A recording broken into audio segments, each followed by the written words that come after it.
not all stress is bad. Some stress is actually good for you. So when you are running on the treadmill, you are activating the stress response in your body. And that is a good thing, because it is then when you stress the system, then the system says, okay, I've got to now meet that demand. And that's how you grow. And that's how you expand your abilities, whether it's physical strength or mental strength. You do have to put a little bit of pressure or a little bit of stress onto that system in order for that system to then expand beyond what it is comfortable with. So you think about your comfort zone as having no stress, but you think about your growth zone as having some stress, but you are able to meet those demands and adapt, and then push yourself out and then meet those demands and adapt.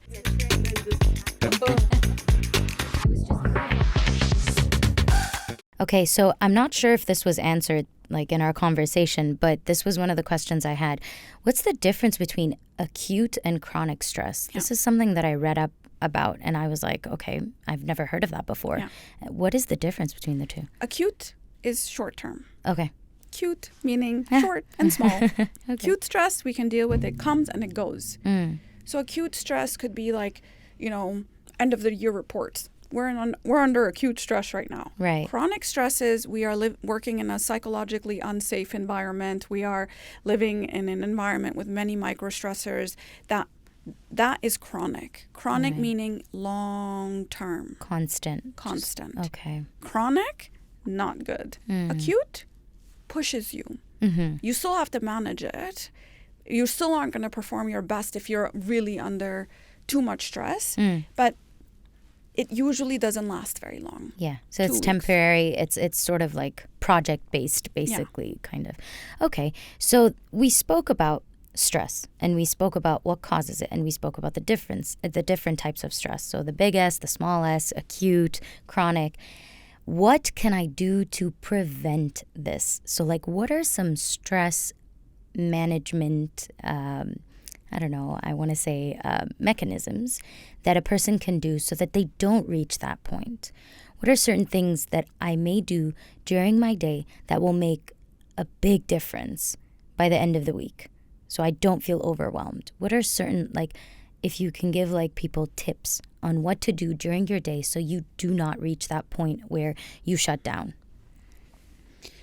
There are many things you can do, and your stress relieving activities would be different than someone else's, but there are some non-negotiables. This is like, hey, listen, if you ain't doing this, you could be reading every book, you could be listening to every podcast, it ain't gonna help. So let me tell you what the non-negotiables are. 1, sleep.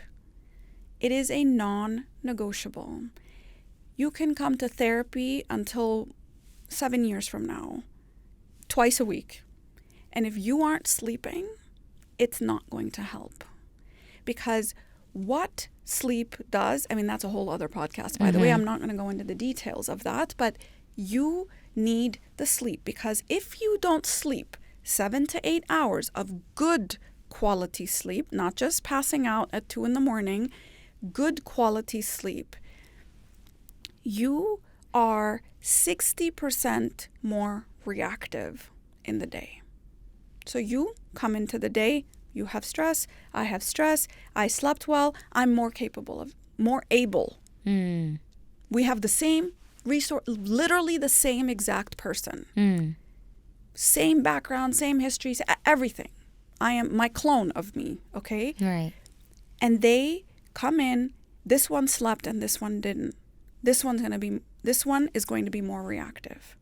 They're just going to be more reactive because the amygdala is going to be much more in control. The amygdala is our fight or flight reactivity system, okay? We are going to be more reactive when something doesn't go our way. So that's the first thing. You've got to get your sleep in order. We can talk about how to do that another time. Another thing I would say is that you've got to exercise. Literally exercise. Not just stretching and no. Movement is good, but you've got to do some cardio. You've got to exercise. That exercise actually prepares you for the stress response. Really? So it actually is giving you small doses. It's like a vaccine. Gives you the small dose of the flu, Okay. mobilizes your immune system to then come in and say, I can handle the big dose if the flu comes my way. Oh. What exercise does is it gives you small doses of stress, so then you are actually more capable of dealing with stress.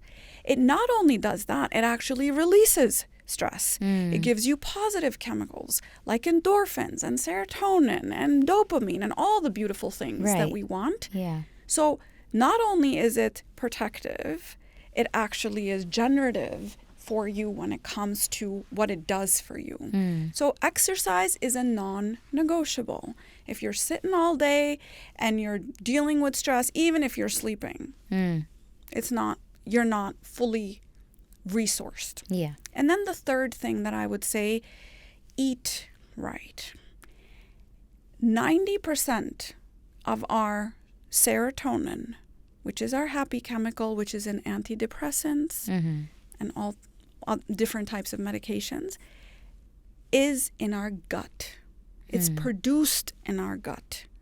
And more research is showing about the gut-brain axis. Right. The gut communicates to the brain communicates to the gut, and we're all talking to each other. Right. You literally feel what you eat. And if you're eating Doritos all day long, guess what? You're going to feel dead. You're going to feel not alive. You're going to feel suffocated. Yeah. Basically, you're going to feel like a Dorito. A Dorito, I was just going to say. Okay. And so what you want is you want to eat of the earth. You want to nourish your body. And that's what you are doing. Now, what am I doing as I do these three things? Sleep, eat, exercise. I call it SEE, so you can see straight. SEE, okay? When you are doing this, you actually are able to see straight. You're able to see better. But other things that are actually very protective of stress are things like making sure you get your blood work done routinely. Because sometimes it's a magnesium deficiency. It's a vitamin D deficiency. Oh. And we think, I feel so depressed. And it's like, no, actually you're low on vitamin D or you're low on magnesium. And that can mimic the symptoms of depression. No energy, can't concentrate, can't motivate myself, all of that. And bottom up, your body is saying something ain't right. So I would say do routine blood work. Okay. I would also say hydrate. Dehydration can look like depression. Dehydration can also look like anxiety and anger issues. Of course. So are you hydrating yourself? Minerals, vitamins, all of that stuff. So those are some of the things that I would say are non-negotiables. Now, on the flip side, there are going to be some protective measures you can have. Make sure you have a tribe. I know we live in Dubai.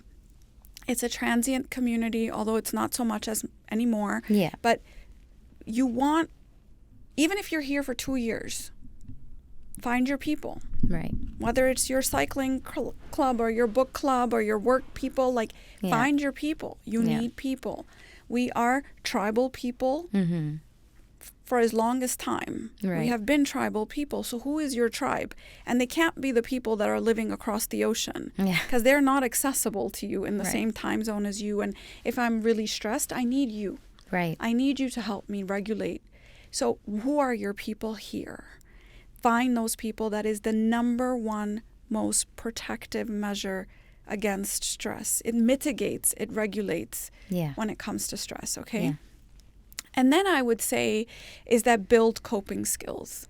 You've got to have good coping skills. And that could be anything from mindfulness, it could be a hobby, it could be a new thing you do, it could be cognitive behavioral therapy techniques, it could be something you work with your therapist with, it could be small things you do throughout your day that actually help regulate you. You need to keep putting into this little bucket of resource. Right. You need to keep resourcing yourself. The bigger the challenge, the more the resource.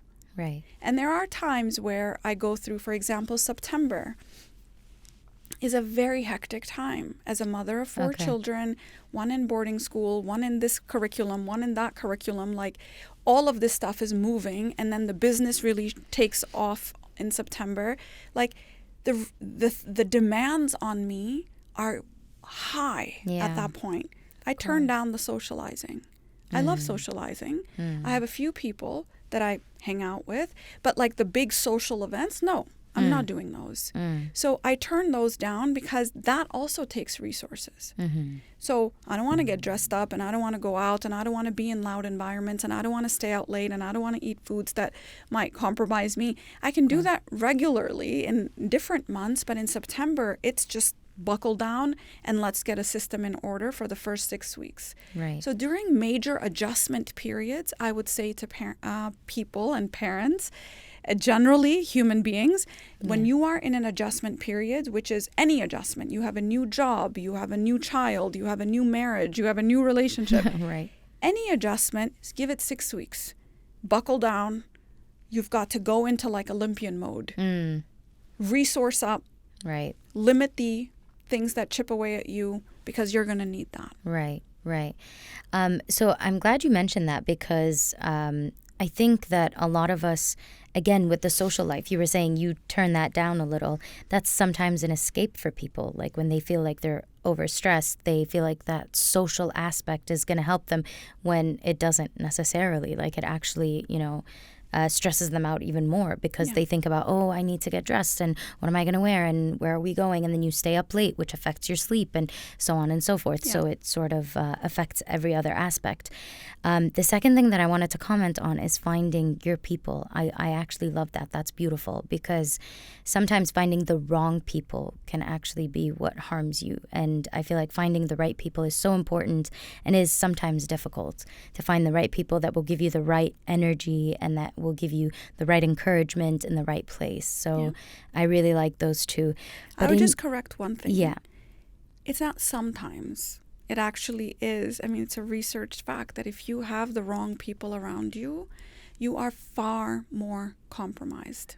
There you go. You are not going to be happy. There you go. Period. Yeah. So really look at who's around you.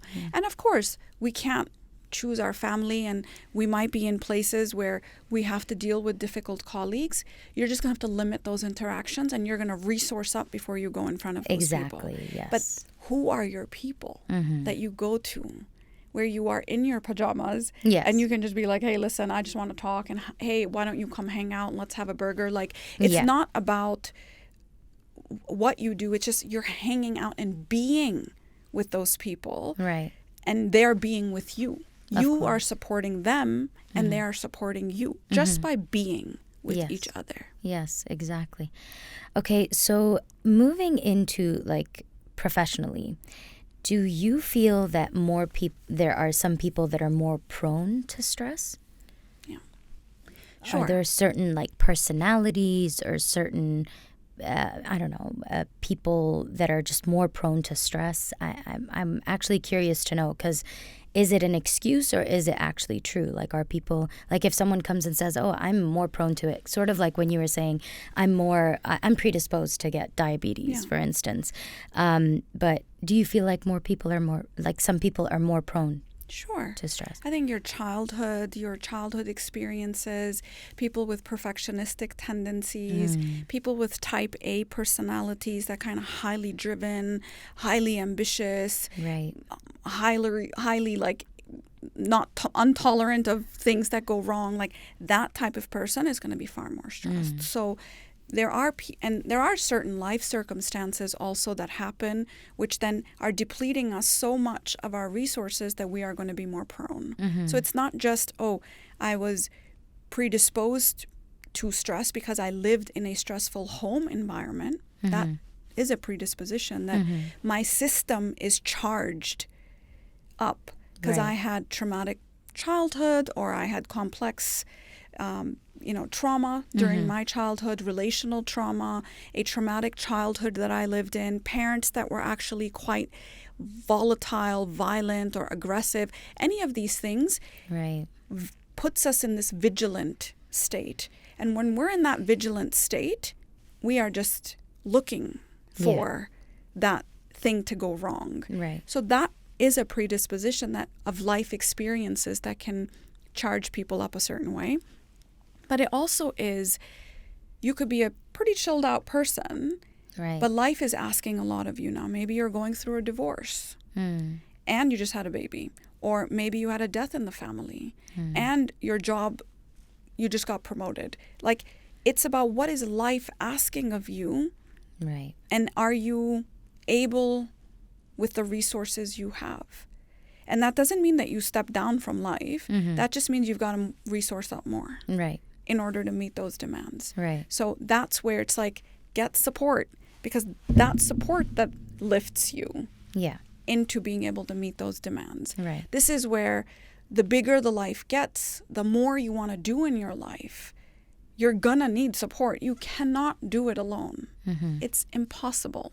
Trust me, I tried. It doesn't work. Yeah. It doesn't work. It's just an equation. It's just how it works. So you're absolutely right. People with a high loud inner critic, lots of fears that they haven't confronted, low self-esteem, low confidence. These are all things that are going to contribute to them being more predisposed to stress, burnout, anxiety.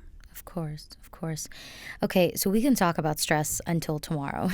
Probably until next year, but exactly. So, but I want to go into anxiety a bit more. So I want to discuss when does anxiety get out of control, and when does a person know that, okay, I need professional help because I can no longer control the anxiety. I'm always anxious about anything, the little things and the big things. When does it need professional help? So think about these 3 words: intensity, frequency, duration. How intense it is, 1 to 10. How are you feeling? How anxious are you feeling? Oh my God, I'm a 10. I'm like 12, actually. Frequency, how often is that happening? Oh, it just started happening. Okay. Frequency, like how often? Is it every day? Duration, how long has that been going on?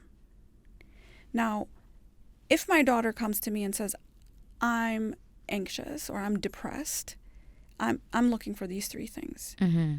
And she could say, well, it's been going on all day, and it's a 10 out of 10. For how long? For 3 days. It is not depression. It is not but it's enough of a flag. We've got the orange flag going at this point. The red flag is not up, but the orange flag is up. You need an intervention, because if you don't address it now, it then could become a disorder.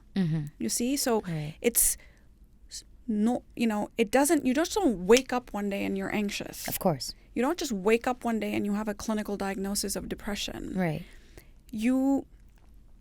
It slowly builds to a place where it becomes unmanageable. And it's because people are dismissing it all the way through. It's no big deal. It's no big deal. I have everything to be happy about. I have nothing to be anxious about. If we say these things to ourselves, at one point then a small thing could throw us over the edge. So we might be managing life and it's no big deal. And then something unexpected happens. And that then breaks us because we just were not addressing it. So intensity, frequency, duration. Is it happening all day, every day, for how long? And what's the rating here? So you want to address it if it's happening. You mentioned that anxiety could lead to different mental disorders. What are some of the things that it could lead to? Well, anxiety is a disorder. Anxiety disorder, we can have, just generalized anxiety disorders. It could lead to phobias. It could lead to depression. Often there's an overlap because of the neurochemical changes and the structural changes. It could lead to concentration issues. It could lead to you losing your job. And then you have financial issues. It could lead to addictions. Those usually go together a lot because it's so intolerable that we start to then smoke or drink or whatever it is that people do, shop, and then we have financial issues that could lead us into relationship issues. So it's a ripple effect. It's a ripple effect. It can touch every corner of our life. And it could lead to physical health issues. It could lead to things like diabetes and cardiac issues and GI issues. So it's not and I mean, I could go on and on. And sleep issues, and then the sleep could then affect, so it's this back and forth of mind and body, and then the psychosocial issues that then results in. Yeah. And it gets worse. Yeah. It's basically what we've been speaking about, how the mind and the body are interconnected. They're not two separate things. I mean, they both affect each other, so it makes sense. I know you don't have a lot of time left, and before we end the session, I just wanted to ask you, what advice, like you told us about the C, which is sleep, exercise, and eat. Right? Yes. Okay, so I got that. For stress and for anxiety, what to look for in terms of frequency and the duration and the intensity of it. That's right. Am I doing well? You are doing so I'm glad. Well. What's some general advice for people who are just generally going through a tough time at this time of the year? You mentioned September. September is one of the toughest months of the year for a lot of people, especially in this region, because it's going back to work after a summer vacation. Kids are going back to school. People are flying back into the country. Targets are being set in different jobs that you need to meet before the end of the year. So it is a pretty stressful time. What is your advice, just in general? I think the most important thing for me in the recent years is learning that while I was preparing for the big S's, I was not realizing that it was the small S's that were chipping away at me. Mm-hmm. And burnout was not a result of big things. I was actually worn out before I was burnt out. And so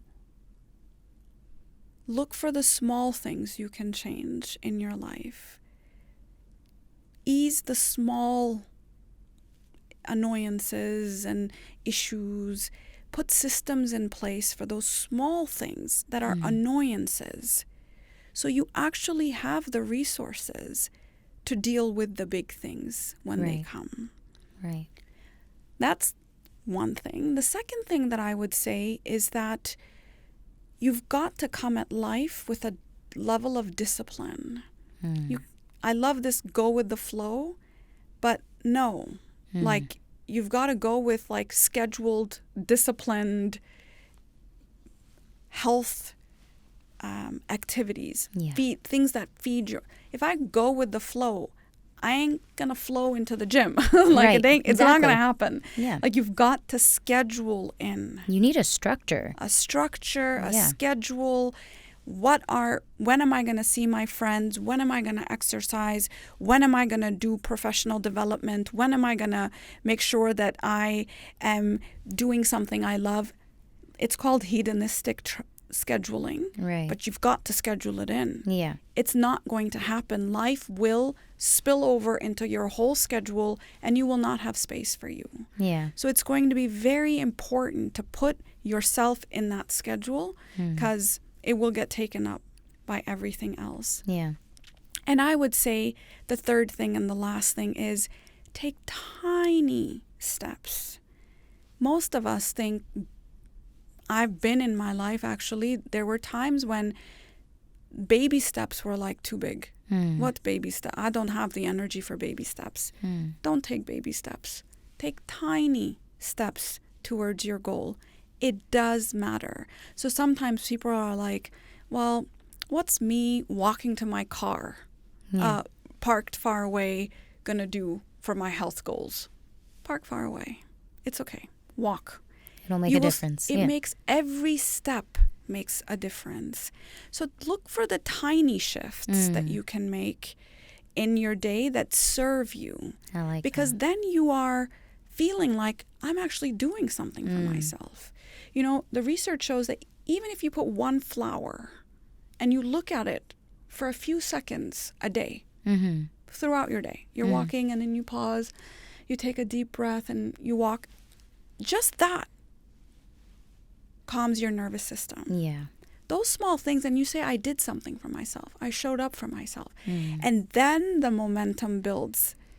And that momentum is precisely what you need in order for big change to happen. Yeah. So the tiny things do build momentum. Do not wait for the big energy to do the big things, it's never going to come. I promise. And motivation will never come. Motivation only comes when you start taking the tiny steps towards it. We really underestimate those little wins that we get throughout the day. You were just talking about walking to your car, feeling good about yourself that you walked, you did some more steps today. I just took the steps instead of taking the elevator. Exactly, the stairs, and that's also another good example. So we really underestimate those little wins, those little achievements. We always aim high, and that stresses us out even more. Like when we put a goal that is just unattainable and so far away, and so that stresses us out rather than achieving the little goals that I can actually, get a sense of satisfaction from right now.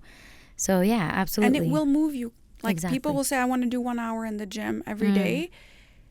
But then they just wait for that energy to come inside of them to say, okay, I have enough energy now and enough motivation now and enough desire now to actually do it. It's never going to come. Exactly. It will never come. Exactly. Even people who have been diagnosed with diseases and the doctor says it will save your life if you start exercising, they don't do it. So you have to think about how much energy you actually need in order to make that change. So start with the small things and the energy will build. Yes, precisely. Dr. Salha, thank you so much. It was My a pleasure pleasure. having you, and we'd love to welcome you back. That's it for today. I know your time is really tight, but thank you so much for joining us. Thank you. Thank you for having me.